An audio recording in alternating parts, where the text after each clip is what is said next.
శ్రీమాత్రే నమః. ఉపనిషత్ దర్శిని 93H. విహంగ వీక్షణం. తైత్తిరీయోపనిషత్తు. ఈ ఉపనిషత్తు కృష్ణ యజుర్వేదాంతర్గత ఉపనిషత్తు. ఓం శంనో మిత్ర శం వరుణ అనే శాంతి మంత్రంతో మొదలవుతుంది. వేదవ్యాస మహర్షి యొక్క శిష్యుడు వంశంపాయనుడు, అతని శిష్యుడు యజ్ఞావల్కుడు. ఒకసారి వంశంపాయనుడికి కోపం వచ్చి తన మేనల్లుడిని కాలితో తన్నాడు. బ్రాహ్మణుణ్ణి తనడం వల్ల బ్రహ్మత్యా పాపం వచ్చిందని శిష్యులను నివారణోపాయం చెప్పమన్నాడు. అప్పుడు యజ్ఞావల్కుడు, ఇదేమంత పని, నేనొక్కడనే మీ పాపాన్ని పాపుతాను అన్నాడు.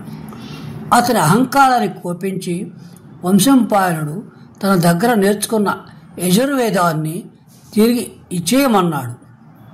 అప్పుడు తాను నేర్చుకున్న యజుర్వేదాన్ని యజ్ఞావల్కుడికి కక్కివేయగా దానిని తిత్తిరి మహర్షి శిష్యుడు తిత్తిరి పక్షుల రూపంలో తిని పలకగా ఏర్పడిందే తైత్తిరీయ శాఖ.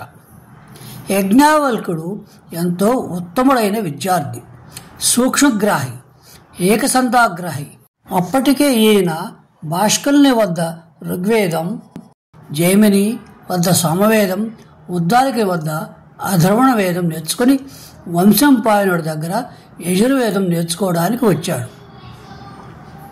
అటువంటి వాడు కించిత్ విద్యాగర్వం వల్ల తను నేర్చుకున్న యజుర్వేదం అంతా గురువు దగ్గర వదిలేసి రిక్తహస్తాలతో తన ఇంటికి పోవలసిన పరిస్థితి ఏర్పడింది.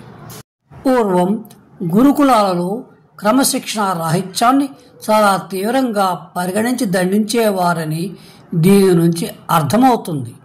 ఈ ఉపనిషత్తు 3 భాగాలుగా విభజింపబడింది.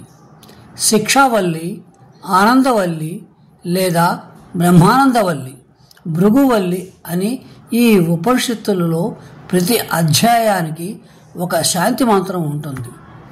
శిక్షావల్లి మొదటి అధ్యాయం పేరు శిక్షావల్లి అని, దానిలో విద్యార్థి ఉండవలసిన పద్ధతి, నమ్రతతోనూ శ్రద్ధతోనూ విద్యను అవలంబించవలసిన విధానం మొదలైన విషయాలు నొక్కి చెప్పుతూ గురువు నాకు యోగ్యులైన విద్యార్థులు కావాలి అని పరాత్పరుణ్ణి ప్రార్థించటం ఉంది.